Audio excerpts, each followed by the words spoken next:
And welcome to the podcast. I'm your host, Joe Chap, Detroit Lions News Podcast on the J Sports YouTube page, on the Detroit Lions News Podcast page, on Detroit Joe Chap. And it'll be available everywhere where you get your podcast. So that's the good part. Obviously, we're ending the season a little bit earlier than I think all of us anticipated.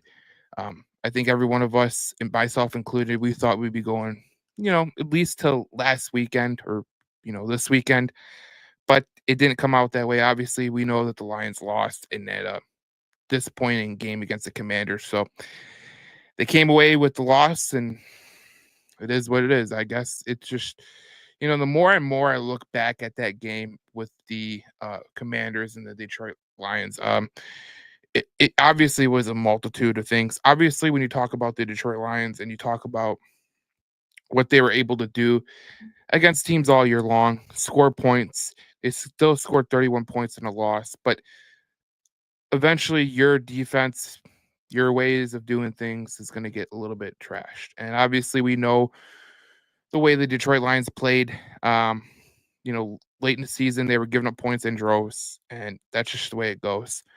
But they at the end of the year, like in my opinion, they had nothing left to give. Nothing left to give. And unfortunately for the Detroit Lions, they they lose to the Commanders, which was horrible, but it was their own undoing. And the reality of the situation is this: I had a week to sulk on it because I had a really busy week last week. I don't know if you know, but I'm expecting a kid in July. So that's interesting. But we will still be doing this Detroit Lions News podcast, that's for sure. But here's the thing. Last week I got a lot of time to think about things. And I thought about everything that happened in that game with the Commanders. Like, obviously, you having to play perfect is not suitable for a lot of teams. The offense had to play perfect every game because you never knew what you were going to get out of the defense. And I watched that NFC Championship game, and as much as I don't really respect what the Eagles do, I don't respect some of their things that I think they're vulnerable. But when I look back on it, like, do I think the Lions could have competed with the Eagles better than the Commanders? Yes, because of our offense, but the defense I think would have a really hard time. And it wasn't no one's fault. The luck of Detroit just didn't happen this year. The injuries, all that jazz, it was absolutely awful. But when you look back on it, 15-2, you showed who you exactly were going forward. You had so many injuries and you still won 15 games. That's just remarkable. That's credit to Dan Campbell and that coaching staff and Brad Holmes, most importantly. But I look back at that Commanders game and I just say, man, that was a game that Detroit should have won because they beat themselves. But whenever you need to play perfect on one side of the ball, it usually doesn't work out in your favor in the playoffs. And the only team that can really pull that off is the Chiefs, and it's because their defense is so good and Patrick Mahomes is Patrick Mahomes. So it is what it is. But this was a tough one. You know, Last week I really didn't want to do the podcast because I thought I had a lot more to say, and I wanted to see all the coaching things go into fruition. But we obviously know Ben Johnson went to Chicago, Glendale, New York.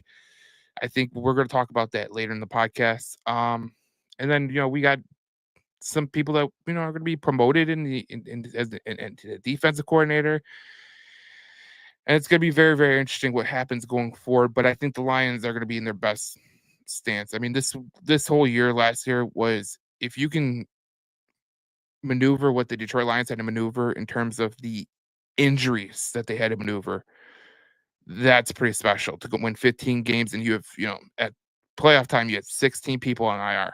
So I mean that just tells you exactly where you were. And it's not a fault to anybody. No one really failed.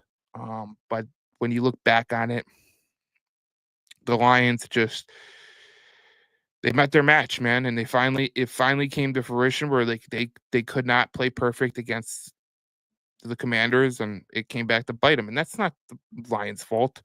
I mean, that's the Lions' fault, but it's not like you can't expect the team to play perfect every game.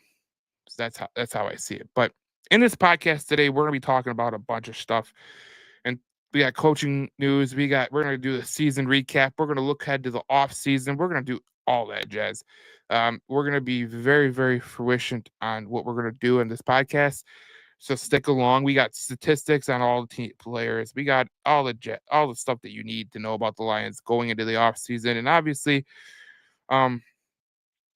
this will be a fun offseason because I think that obviously they need to get healthy, but I think this team can get better. And I really do think it's going to get better. I don't really care what coaches they lost. It's still Dan Campbell's offense. I've always said that. You guys know I have said that since this podcast started. I knew this was Dan Campbell's offense the year Anthony Lynn basically got fired. Dan Campbell took over the play calls, and it's still the same stuff.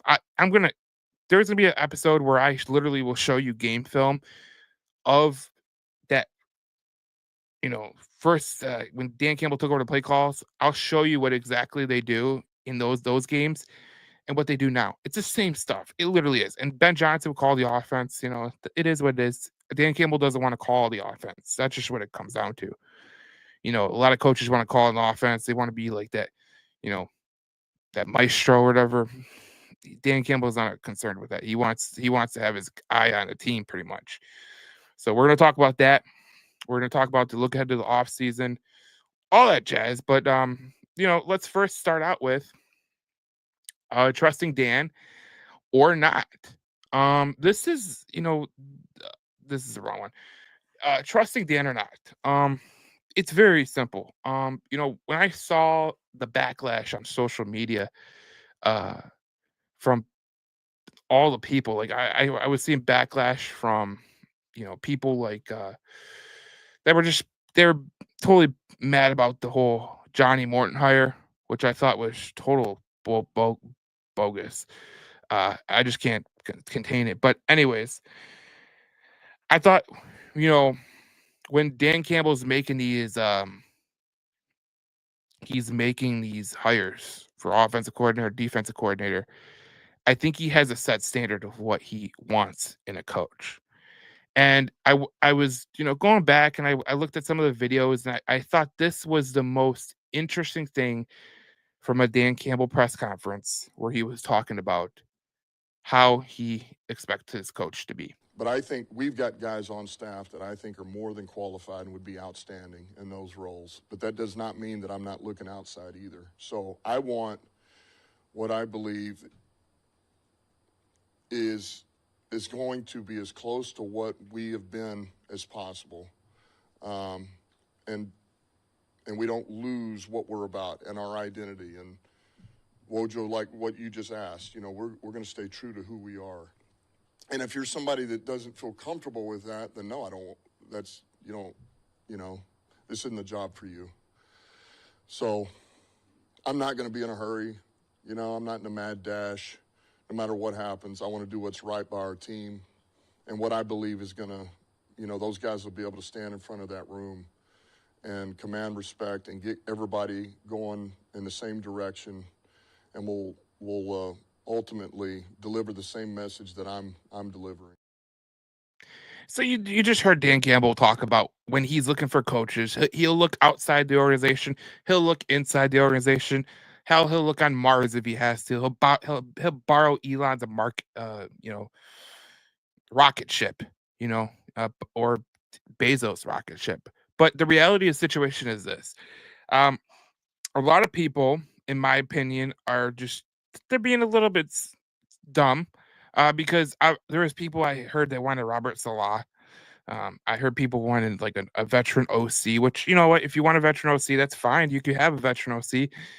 But the reality of the situation is when you get those guys, I'll harken back to when the Detroit Lions signed Anthony Lynn on. And a lot of people are going to be like, Anthony Lynn didn't work out. That's exactly my point. Anthony Lynn was a very, he's a head coach at the Chargers. They underperformed, but we knew Anthony Lynn was a good coach. He didn't mesh well with Detroit at all. And he wasn't even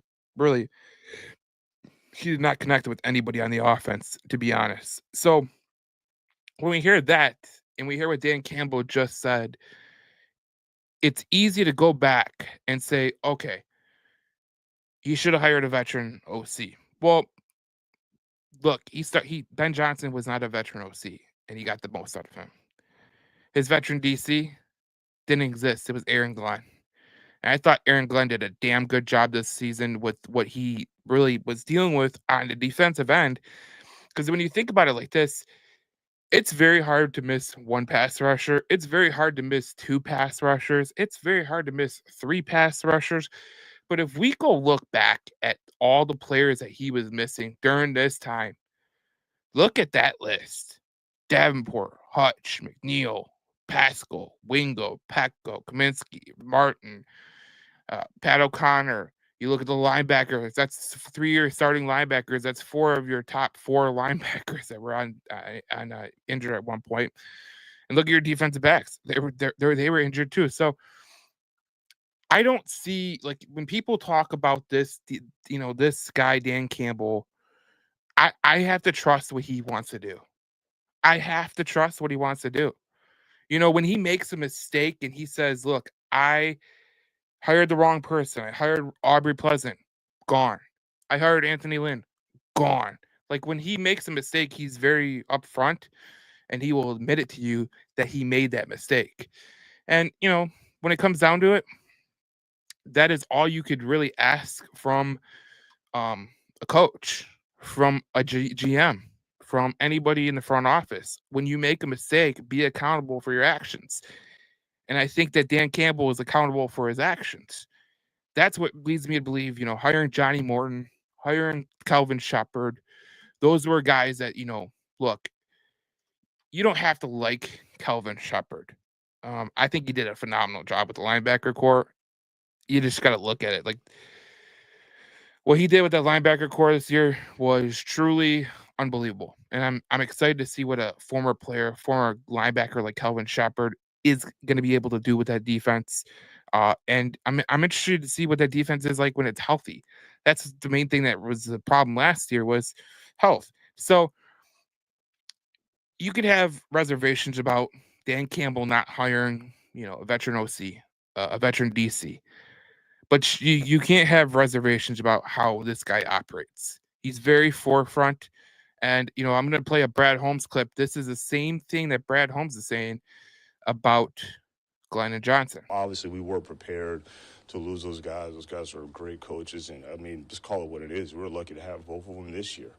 I know Dan has been preparing for it, and I have the full faith and trust in Dan to make sure that, we're going to have the right people in place in those spots. But in the East, he's had to encounter that before, not at the coordinator level, but other position coaches, and it's always worked out. Whatever Brad Holmes and Dan Campbell touch usually goes to gold. What they do on a daily basis in the room, with the roster, it's been phenomenal. And I'm not going to sit here and say that they've been perfect, because no one's ever perfect. And Brad Holmes would admit to things that he's messed up, and Dan Campbell would admit that things that he messed up. But when you think about it like this, Dan Campbell's been able to get the most out of his players. And I think the culture is more important than just going and getting a DC. You can go get your random DC that's a veteran. But if they don't fit your culture, like Dan Campbell said over and over and over again, like, there are certain people that are not made up to be Detroit Lions. Brad Holmes has said the same thing. You look at the teams that do that, the Steelers, the Ravens, the Patriots when they were good. You look back at all the successful teams, there's a thing that they look at. Like, what is it? For the Ravens, it's toughness. It's basically what it is. For the Patriots, it was smart. For Steelers, it was, just being tough, hard-nosed, and gritty. Detroit's the same way. That's the culture that Dan Campbell has put together in Detroit. And so when I hear people say, "Oh, man, Dan Campbell, he should have went out and got a veteran DC or a veteran OC," Dan Campbell knows the pulse of this team, and he knows exactly what this team needs. And I'm glad that he said exactly what he said in the video clip I played you before, where he said, "Look, they have to come here and conform to what we do, not what they do." And I think a lot of veteran OCs, a lot of veteran DCs, when they come into a room, they want to do what they want to do. And I think that's important that you keep your culture of what you've been able to accomplish and you keep that flush. I like Kelvin Shepard as a DC. I think Kelvin Shepard is going to be a hell of a coach as a defensive coordinator. I think he's going to be a good head coach someday just because of being a player, knowing what it's all about, knowing defense. Look what he did with the linebacker core that was so beat up over the course of the season. They played pretty good down the stretch, but that is what you expect out of your coordinators. And we saw Anthony, we saw Aaron Glenn do exactly what I would hope. And Aaron Glenn was a perfect testament to what this culture is. You lose the players you lose.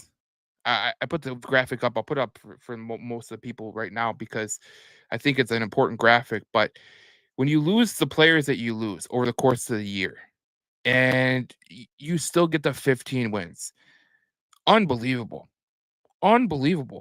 So whatever Dan Campbell wants, whatever Kelvin Shepard wants, whatever Johnny Morton wants. I mean, Johnny Morton was on the staff in 2022, and I don't want to hear about his days with the OC as the Jets. That don't even get me started on that. The Jets, I mean, we all know the Jets are a trash bin. Now, I will say, I think Aaron Glenn's going to do a damn good job in New York. I think he's going to flourish in New York. I think he's going to make the Jets good again. I really do, because I respect the hell out of Aaron Glenn.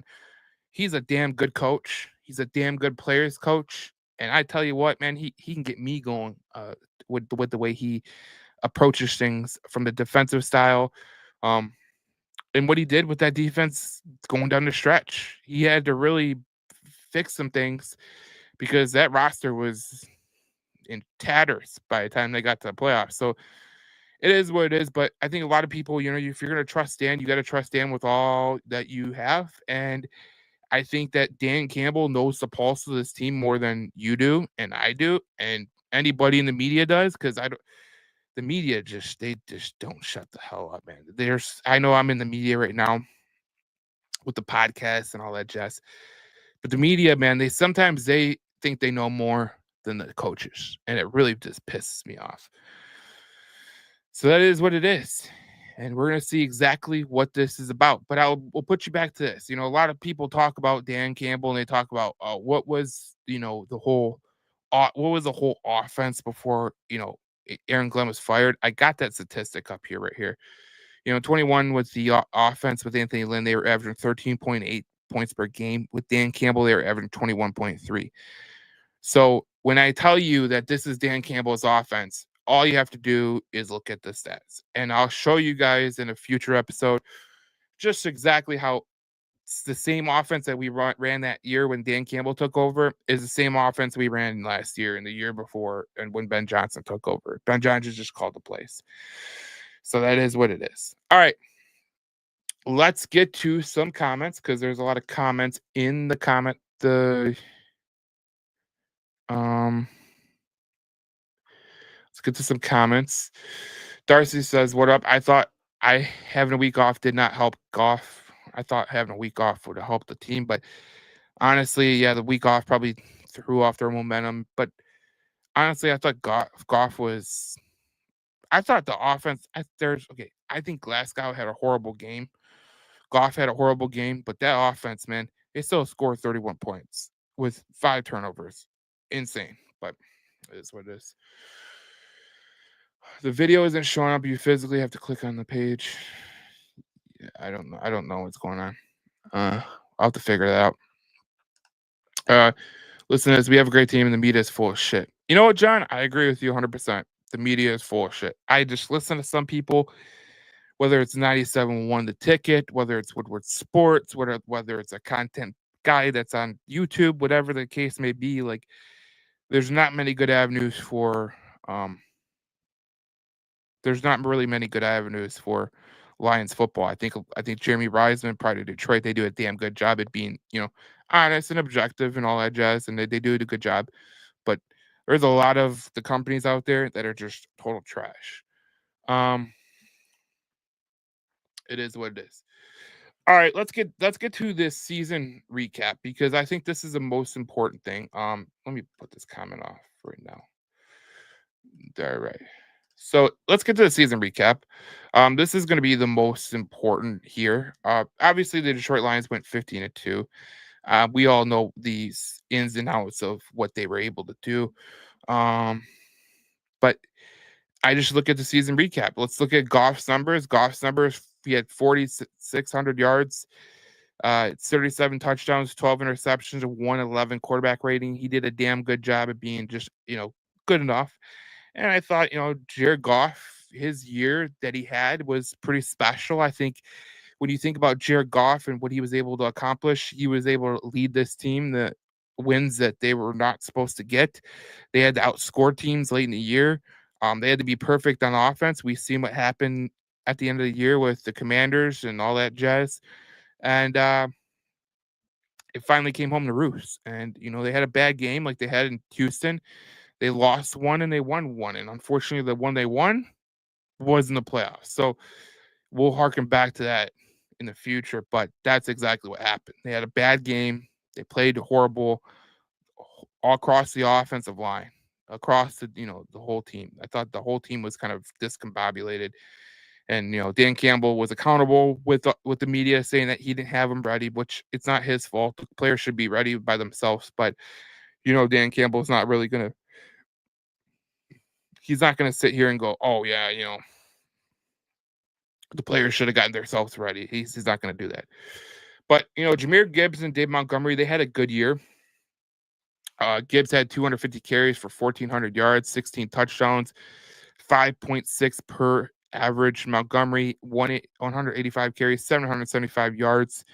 His touchdowns was 12, average 4.2 per carry. So, look, I thought that Dave Montgomery, I thought that Jahmyr Gibbs, they're special. They're special in the way that they play the game.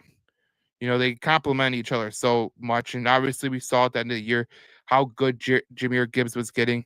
I think Jahmyr Gibbs will be your number one running back, but you have to throw Dave Montgomery in there because they complement each other so well. I go back to the years, and I think Dan Campbell would go back to the years where, a guy like Mark Ingram and Alvin Kamara, they complemented each other really well. You look at in God, there's not many good complementary backs like we have here in Detroit. Seattle is Zach Charbonnet and Kenneth Walker. I think those are good complementary backs. But overall, you got the best two-back system in the whole league, in my opinion. There's not many teams that have that luxury. And when you get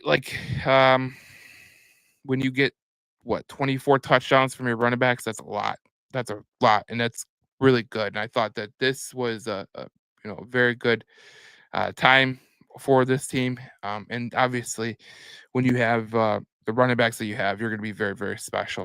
All right, let's look at the receiving. These were the receiving leaders. Amon-Ra St. Brown had 115 receptions for 1,200 yards, 12 touchdowns. He had averaged 11 per catch. Jamison Williams, 58 receptions. He just got over 1,000 yards, 7 touchdowns, 17.3 average per catch. That's phenomenal. And we know Jamison Williams is going to be a damn good player moving forward. Sam Laporta, 60 receptions, 726 yards, 7 touchdowns, and 12.1 per average. Jahmyr Gibbs had 52 receptions, 517 yards, 4 touchdowns, and 9.9 per average. So when you look at that, man, you look at the Jahmyr Gibbs and you look at him being involved in the in the game. He involved in the receiving game as well. He had 4 touchdowns there. He's going to be a very huge staple for this team moving forward. But if I must say, J-Mo had a great year. I thought a lot of people, discounted J-Mo and all that jazz. He had 1,000 yards. And Sam Laporta, you could tell early on, he wasn't the same player. He kind of got better as the year went on. And especially late in the year, he was starting to hit his stride. So I was excited about that. Jahmyr Gibbs, Tim Patrick. We're going to talk about Tim Patrick later. He's a guy that's up for a contract extension. The Lions should really look at extending him. But, if you want to go cheaper at the receiver position, this is a draft to do it. So, and you got a lot of money in free agency. So we'll see what the Lions want to do right there. Let's look at the offensive line now, because I got to tell you, there's one player that I'm really disappointed about, and it was Mr. Graham Glasgow. So here's the run blocking grades for PFF. Penei Sewell had a 91.5 run blocking grade. Frank Ragnow, 90.9. Kevin Zeitler, 87.2, which those are all really good. Taylor Decker had a 70.3, and Graham Glasgow had a 60.1, which is terrible. But when you think about Graham Glasgow, the way he played late in the year, he had a very rough year. And if you look at the pass blocking as well, he's 49.8. He was one of the worst in on the team by far. And Frank Ragnow was playing with a torn pec. So him still being good with a torn pec is fantastic. But Taylor Decker was number 1, Sewell was number 2, Zeitler was number 3, 4 was Frank Ragnow, and last was Glasgow. And I thought Glasgow had a rough year. We talked about it on the podcast over and over and over again about how Graham was doing this year. I mean, he wasn't doing good at all. He really, truly wasn't. And I thought Graham Glasgow had some times where he played really, really well. And then there's times where he had horrible games, and it was very, you could see it. Houston was one of his worst games. Washington was one of his worst games. Tampa Bay was one of his worst games. Those were games you could have lost. So it is what it is. But the offensive line is good. I got high hopes for Christian Mahogany. I think Christian Mahogany when he had to step in for Zeitler, I thought he had a great year. I thought that's one of those guys that's going to be a key stalwart on the line, in my opinion. And you can never really have enough guys in the interior of your offensive line. So if they could just shore up the interior of their offensive line, that's where all the pressure came from this year. Literally, I think it was like 60% of the pressure came from the interior, and most of it came from Graham Glasgow. So when you look at that, that's something that they got to shore up. Kevin Zeitler's a free agent. We'll talk about him later on, about the free agency portion. But Christian Mahogany is going to be good. They can go draft another guy. So we'll see what they do there, because, I loved what Dan Campbell said after this was all over. He talked about reloading. I'm the type of person that replays every bad decision, every bad move in my head over and over on purpose, just to let it burn and eat away at you, because that's the stuff that makes you not want to feel that anymore, is to go back for more. So we fell short. It wasn't good enough. The players are extremely disappointed.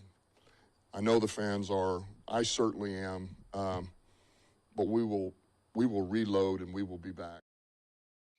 So Dan Campbell is not going to say anything else, and I thought he was saying a lot of the stuff that you expect, especially this will only come back better. I just go back to this. When you have the right guys and you're made the right way, failure only makes you stronger. Man, you only come back better. I believe that. And unfortunately, I've had a ton of those. But, man, I think it makes you hungry. I'll tell you, the hard things is when I think when you have success on a certain level and trying to reload and do it again. That's why, I think what New England did for years and Bill Belichick, and that's unbelievable. That is unbelievable. But with where we're at, we had these goals, we fell short. Man, we met 2 of those goals this year, and in a sense, went above and beyond what we were a year ago, but yet we didn't get any further. And, man, that's disappointing. But it also, it eats at me. That drives me, that motivates me. And I got a text from St. Brown at 4 o'clock in the morning after that game,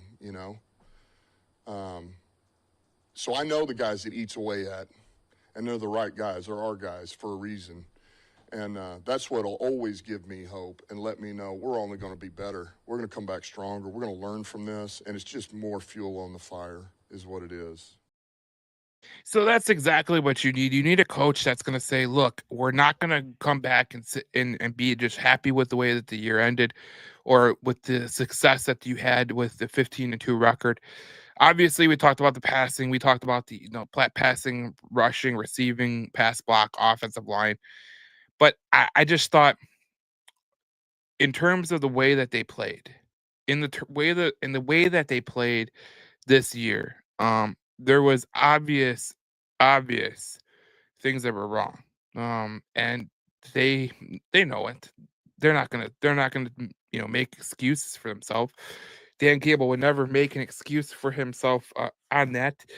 But when you talk about the way this team played, um, this is exactly what you want. You want this team to be fired up, and you got the right guys. Don't sit here and think that guys like Goff and St. Brown and Sewell and Hutch and all those guys, that they're not going to come back fired up. And it's going to be interesting what happens in the free agency and the draft and obviously all that stuff like that. But I just thought it was very, very interesting from all perspectives about this team, because I thought the Lions really, they really, after all the injuries and all that jazz, and after you take a little bit of a step back, they really overperformed. They really overperformed. 15-2. And a lot of people will say overperformed. What do you mean overperformed? Well, what I mean by overperformed is this team lost the majority of their players, defensive linemen. They lost, linebackers, corners, all that jazz, and they still got a 15-2 record. And when you get to the playoffs and you don't have those guys, good luck. Like, truly, just good luck, because it's not going to be pretty. It will not be pretty for any stretch of the imagination. But I thought the Lions played well all year long, but just when they got to the playoffs with all the injuries that they had, losing Amik Robertson early on, that sucked. And we'll get to the defense, and we're going to recap the defense in a minute. But losing all the players they lost and going as far as they did and winning the North again was special. I mean, if the Vikings can't beat the Lions with all the injuries that they had, with the Packers can't beat the Lions with all the injuries that they had, are they really going to beat them when Detroit's full tilt? I don't think so. I don't think so. So that's what it comes down to, because in the grand scheme of things, when you take a 1,000-foot view looking back, there's no one that can say that this defense wasn't totally gassed. There's no one that says, like, if you look at the defensive line, like there was no talent left. Just Darius Smith and DJ Reader. That was it. You were missing, some of your depth guys, some of your stars on the defensive line, and it sucked. But it is what it is. But the Lions will be fine, and they had a good year. It was a good year, but there's going to be obviously things that we're going to fix, and we'll talk about that in upcoming episodes. Obviously, we're going to have an episode every week. I'll have a set time on when we're going to do the episode, so we could stay to fruition and stay on a constant schedule, because I know I was a little bit off today. But here we go. All right, let's go to the comments section. Let's go to Scott has a lot of comments. Sonic, Knuckles, Laporta, team of superstars, gritty team. Okay, cool. Yep, there's a lot of comments, and obviously there's a lot of people that are listening on Twitter. We have X. We have 13 people that are listening on X. So I appreciate all the people that are listening on X. We're gonna kind of go through everything, but here is what am I gonna go to? Oh, right here. Here is what Brad Holmes thinks about the window. It's probably relative to what you would say. Is there a window, or is there a window that you need to stay in? And I think that we've done a good job doing our best we can to avoid windows. And I understand that contracts come up, and stuff happens. But we feel so good about our young core and young nucleus of players. And, we feel really good about our quarterback and how he's playing and, him having let's call it an MVP caliber season this year. So I just think that all the pieces are in place that I don't really feel walls closing in or a window. And again, we kind of make an effort to avoid those kind of things. One of the things I laugh about in terms of what the media talks about is the whole window thing. I've never bought the whole window thing. I think the window thing is kind of it's a total media sensation. I'll tell you that right now. It's a total media sensation. This whole thing about is there a window or what's the window that's going to come up or whatever the jazz that a lot of people talk about. They talk about the window. Like, is there a window? And I thought it was very, very interesting what he said about the window. And I think a lot of general managers, in terms of the way they think about things, is about look, when you have a window, um, is it open? Is it not open? And I always laugh because I think the window thing is a media kind of creation because there's no such thing as a window. Let me explain to you. Um, Obviously, Brett Holmes is not going to explain this to you, but because it should be really common knowledge. But when you think about like a team, right? The Buffalo Bills are supposed to hit their window this year, and they went to AFC title game. Okay, um, you know, go along the lines. Look how long the Chiefs have gone. Look how long the 49ers have gone. The Eagles have gone through multiple phases of their team, right? The window is a creation of the media. The competitive window and all the stuff that they talk about, it's a creation of the media. Because when you think about the window, it's very simple what the window really comes down to. Yes, if you have a good draft class and that's the only draft class that you have that's good, yeah, that's going to be your window. You're going to be you have 3 to 4 years and it's gonna all come apart. But if you could draft guys, like look at the guys that Brett Holmes has been able to draft. Kirby Joseph in the 3rd round, Amon-Ra St. Brown, Derek Barnes, Lee McNeil, turning a 3rd round pick into Carlton Davis and Rakestraw, Levi Onwuzurike and Rodrigo and just late round guys that he's been able to nab. He's done a damn good job. Christian Mahogany, that could really set a window apart. Just going down the line, like you look at his draft class and you go, okay, that's the reason the window stays open. Like that is the reason that the window will stay open with this guy because of the way he drafts. And I think the window when coaches and media people, when they talk about the window, I think that it's totally lackadaisical because when you talk about the window, you got to talk about the drafts.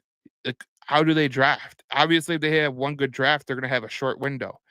You have multiple good drafts, you're going to have a longer window. I mean, just look at what the 49ers have done, what the Eagles have done, what the Chiefs have done, what the Ravens have done.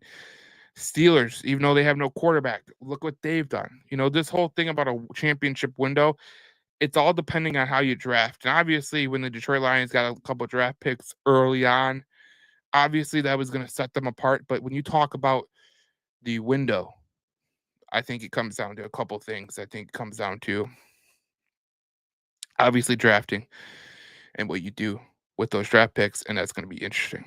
But it'll be interesting to see what happens. Let's look at the defense. So,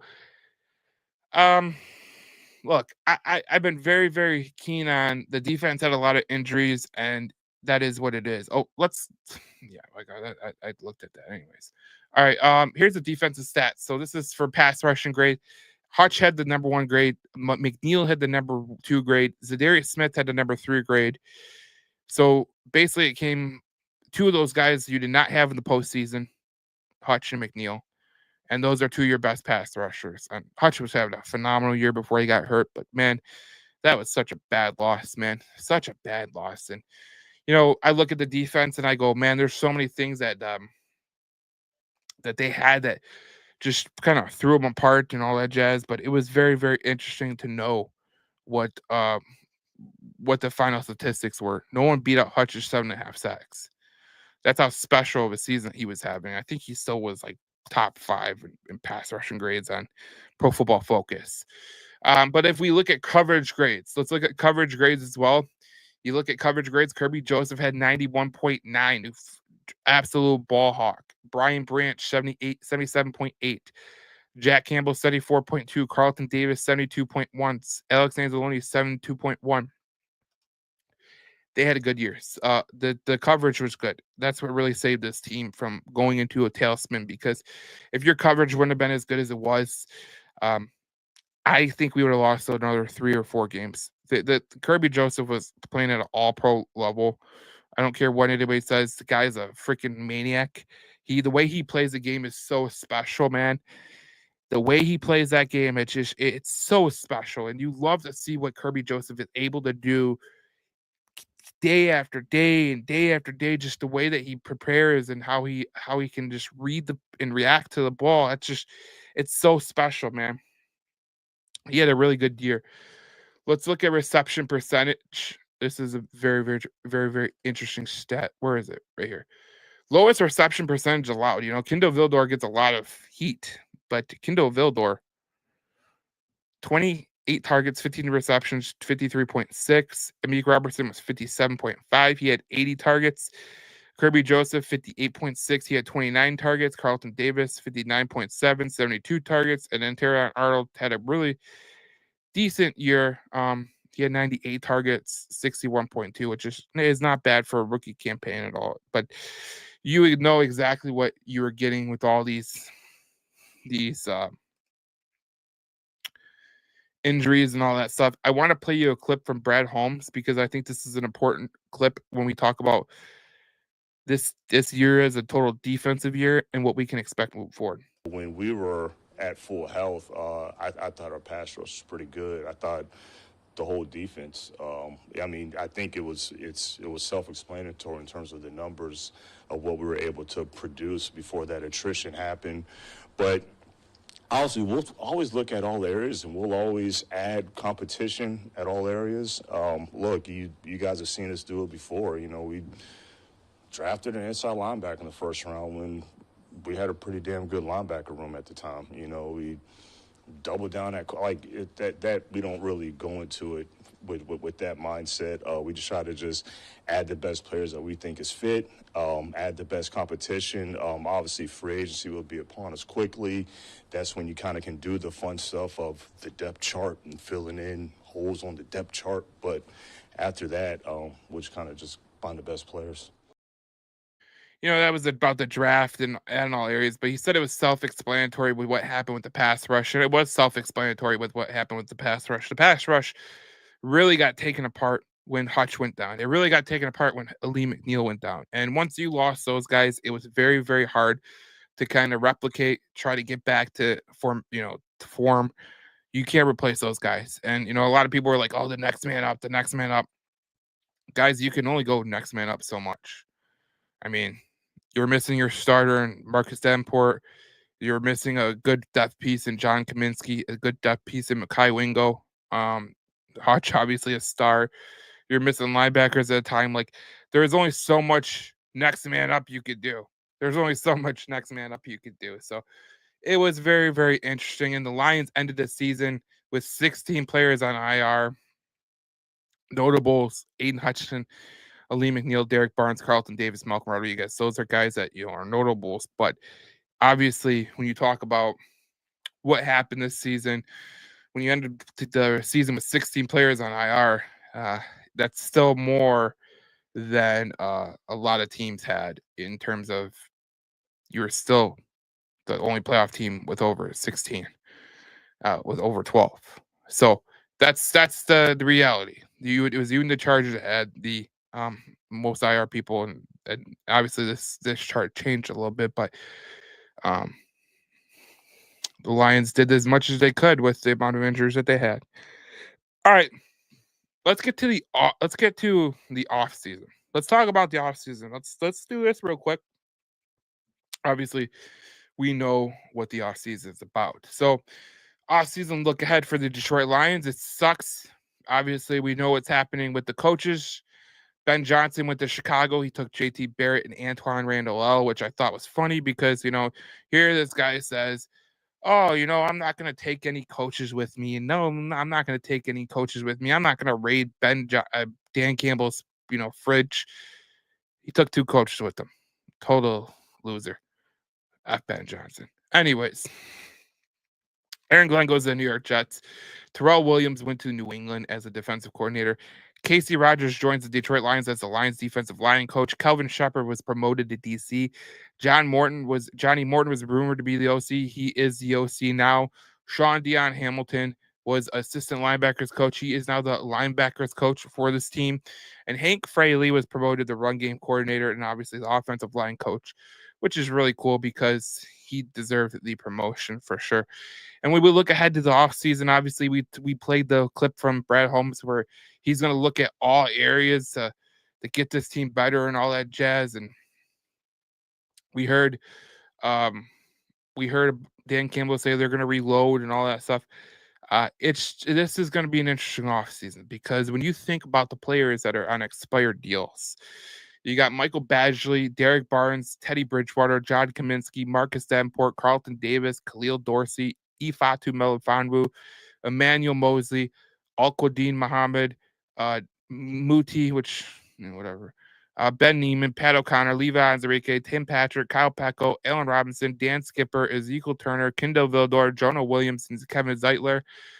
Your restricted free agents will be Miles Adams, Craig Reynolds, Coyote Ashika, Anthony Pittman, Shane Zylstra, and your exclusive rights free agents will be Mitchell Agude, Maurice Norris, Connor Galvin, Trevor Nowaski, and Michael Neese. I thought Neese had a good preseason, but on those names right there, I would really like to re-sign Derek Barnes. I'd like to re-sign John Kaminsky. Obviously Davis.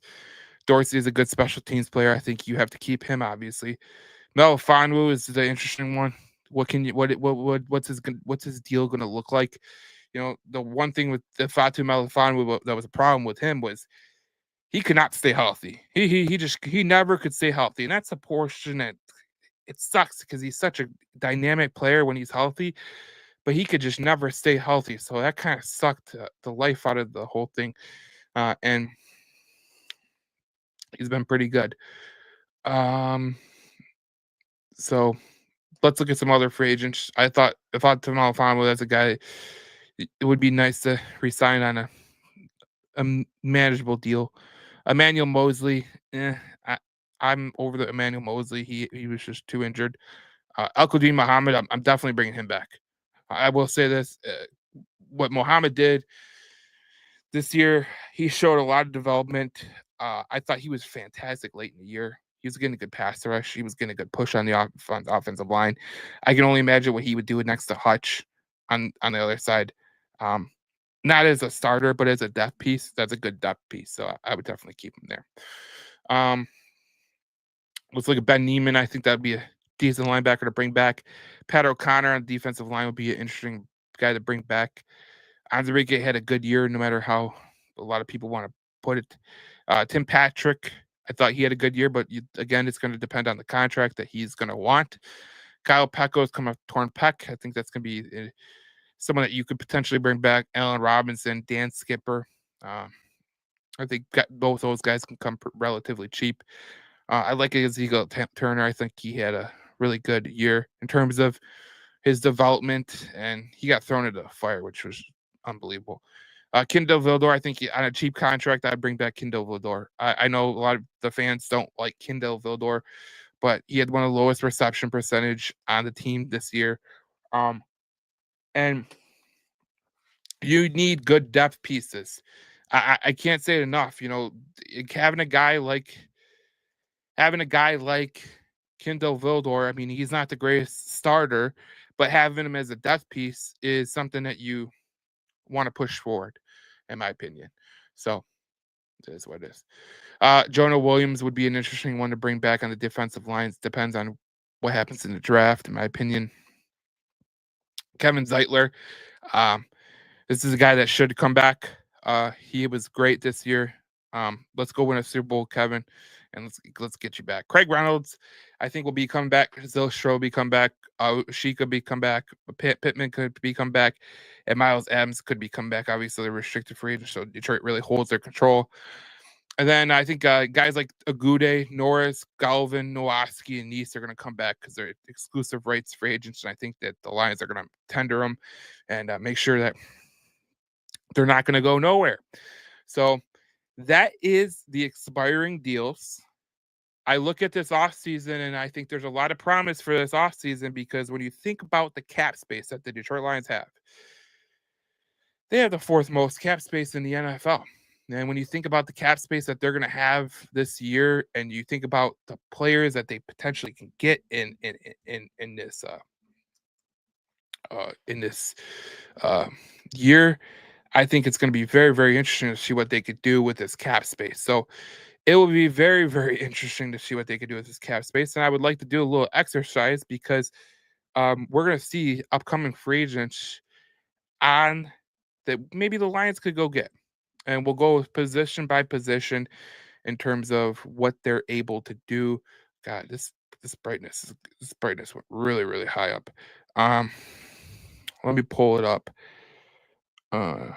Here is the NFL free agents, top 10 at every position from the Underdog Network. I will post. Let me present this as a share screen. All right. Let's read this as we go along. So every position we're going to go through, top 10 positions. We know the Lions got $95.7 million in cap space this offseason. So let's see what they could do moving forward. So let's look at the quarterback position. I know we're not going to be looking at quarterback, but these are top 10 quarterbacks. It's Darnold, Russell Wilson, Justin Fields, Daniel Jones, Mac Jones, Jameis Winston, Marcus Mariota, Mason Rudolph, Andy Dalton, Jacoby Brissett. It will be interesting to see just how much the Detroit Lions, can potentially do or what they think of Hendon Hooker moving forward. Obviously, there's some cut candidates like Aaron Rodgers, Kirk Cousins, and Gardner Minshew, which they're both possible, and then Gardner Minshew is likely. Trade candidates, Geno Smith, Derek Carr, Will Levis. I don't think we're interested in any of those guys. Here's the NFL free agents for wide receivers. If you like one, let me know. You can let me know in the comments or whatever the case may be. You got T. Higgins, Chris Godwin, Marquise Brown, Amari Cooper, Keenan Allen, DeAndre Hopkins, Josh Palmer, Stephon Diggs, Deontay Johnson, and Elijah Moore. I'll put this full screen. Let's go down to the next one, tight ends. We don't really need a tight end, so we'll move past that. We don't need a running back, so we'll move past that. Offensive tackle, we're good at. Offensive guard, let's see what the offensive guard. So there is Kevin Zeitler. He is a number 2 ranked guard. Trey Smith is number 1, but he 35-year-old dominated in the lone line season. Will he retire? I think he comes back to Detroit. But if you look at some of these teams on here, Brendan Shreve from Iowa, he's a 33x first rounder out of a spotlight in Jacksonville. He played pretty well this year. You look at Patrick McCarry, he played snaps. He's a versatile guy, so I think that would be interesting for the Lions to do. He's a left guard, and I think left guard is a need. Tevin Jenkins could be a guy that you could potentially go get. Zach Martin, first ballot Hall of Famer, may retire after ankle surgery. Dalton Risner, you can go after Brent Bredesen, who was a Michigan guy. You can go after Aaron Banks, who he's second rounder, had the best run block grade in 2024.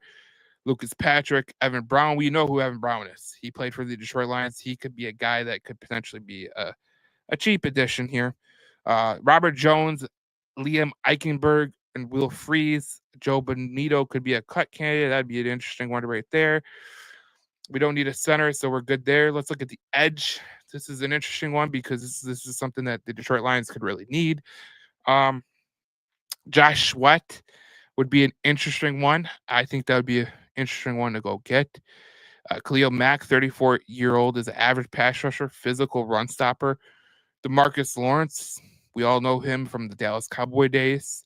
Chase Young, 11% pressure in rebound season. He had a knee dislocation.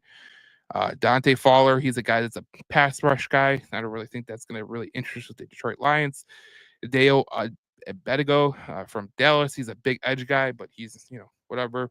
Matt Judon is a local kid. He was interesting this year with Atlanta. He didn't have the best year, in my opinion. Hassan Reddick lit millions on fire with his holdout and 1 sack. That's a guy that you could potentially go get. I don't think he's really a culture fit, though. Baron Browning, interesting one. Kalavian Chaisson, Aziz Ojulari, Joe Tyron Shonika from Tampa Bay, I think could be a guy that you could potentially go get. Daryl Taylor is an interesting one. He had 3+ sacks in all 4 years, second rounder from Tennessee. Charles Umenehu, only 6 regular season games, had a nice 2023. Marcus Davenport, this is a guy that we have. He is the 16th ranked defensive end. He's obviously the guy that we know had injuries and all that jazz. So it is what it is. Let's look at cut candidates. There's some cut candidates I'd be interested in, and Preston Smith would be a guy that I would be interested in terms of the way that he is able to play. Samson Abukum, not really. Von Miller, Jadeveon Clowney, Tyquan Lewis, trade candidates. I like these guys: Bryce Huff, Trey Henderson, and Joey Bosa. I think those could be guys that could potentially be good fits for the Lions. Let's look at the defensive tackles. Obviously, we're going to get Lee McNeil back, but Levi Onwuzurike is the number 7 ranked defensive tackle on Underdog Network. So when you look at that, someone's going to throw some money at Onwuzurike. You just know. Benito Jones, an old name, is number 9. It shows you how weak this defensive tackle really is. There's some cut candidates I'd be interested in bringing in. Grady Jarrett, Danico Autry, Sheldon Rankins, possible. Raekwon Davis, Larry Ogunjobi, Ashawn Robinson, Tim Settle. I mean, I'd be interested in Grady Jarrett and Rankins because he has a history with Dan Campbell, but that's about it right there. Linebackers, let's see where Derek Barnes ranks. He is not in the top 11. But you have Zach Bond, who is playing good for Philadelphia. Tyrell Dotson, who was on waivers early in the year. I think Detroit put in a claim for him. So Tyrell Dotson is a guy that I would be very interested in bringing in. Robert Spillane, Nick Bolton, just a totally... Nick Bolton's a fantastic player. Ernest Jones, Jerome Baker. Out of these guys, I mean, I would be interested in Dotson, maybe Zach Bond, Dre Greenlaw, but guys like Levante David and Bobby Wagner, those would be guys that you would have to have as depth pieces. And it depends on what happens with Derek Barnes. Safeties we don't really need, but if you can fill in a need, if Fatu Melifonwu gets, moves on, I mean, I look at the bottom list. Cameron Bynum would be interesting. Xavier Woods and Marcus Williams would be interesting. Harrison Smith would obviously be interesting. But those are guys that you could look at as safeties. And then cornerback, the number 1 ranked cornerback on the market is Carlton Davis. He had a 52% man, 42% physical outside cornerback for the Lions. He is the number 1 cornerback on the board.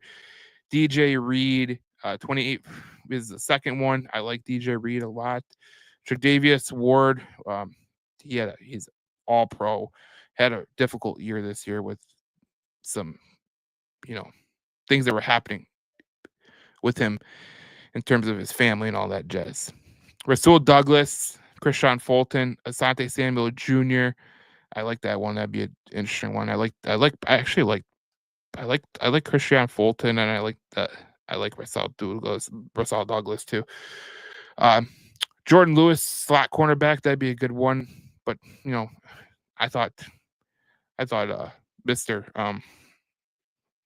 Meek Robertson did a good job this year, so there's nothing you could say there.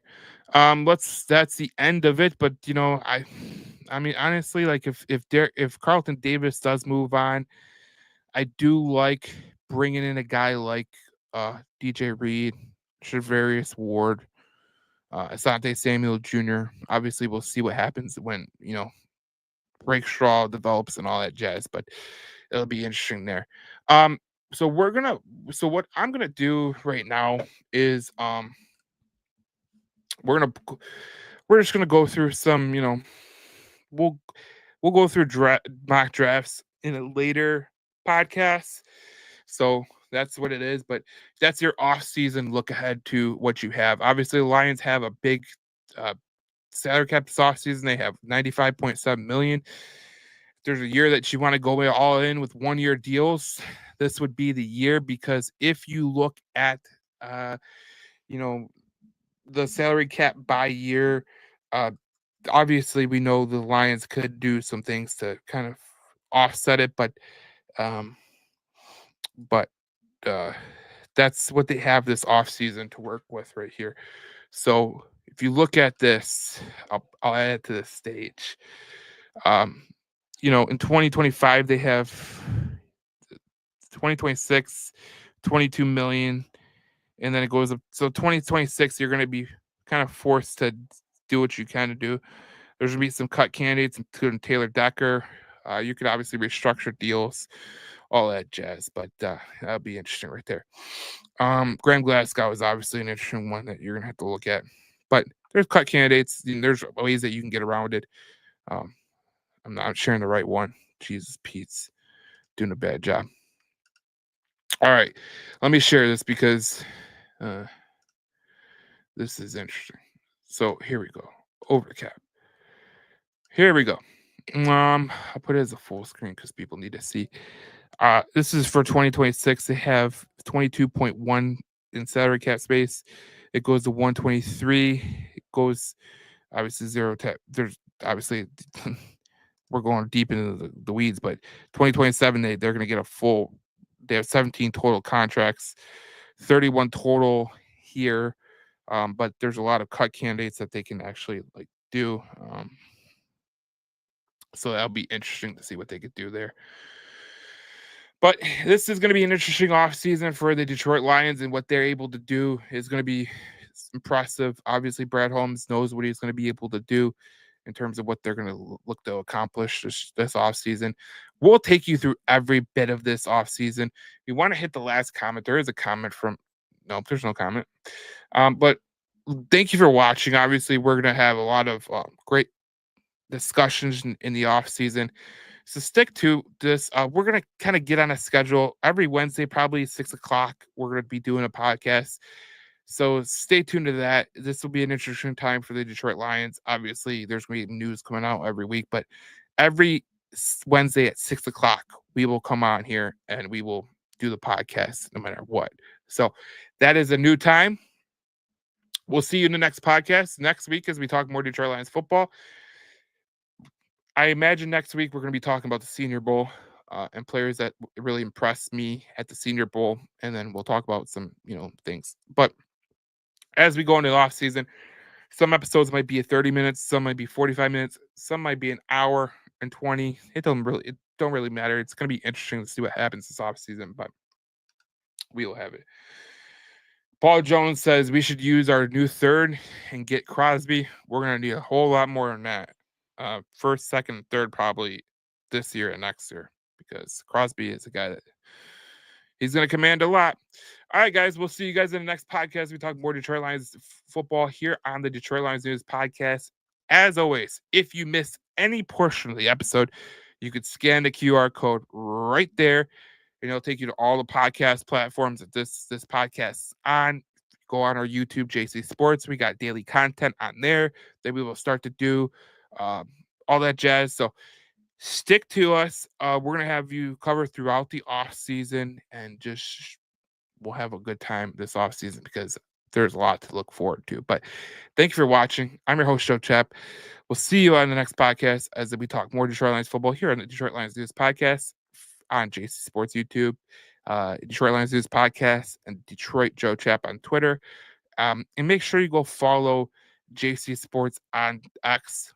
I'll put that up on the thing that on the next graphic. But thank you for watching. We'll see you guys in the next podcast. We talk more Detroit Lions football.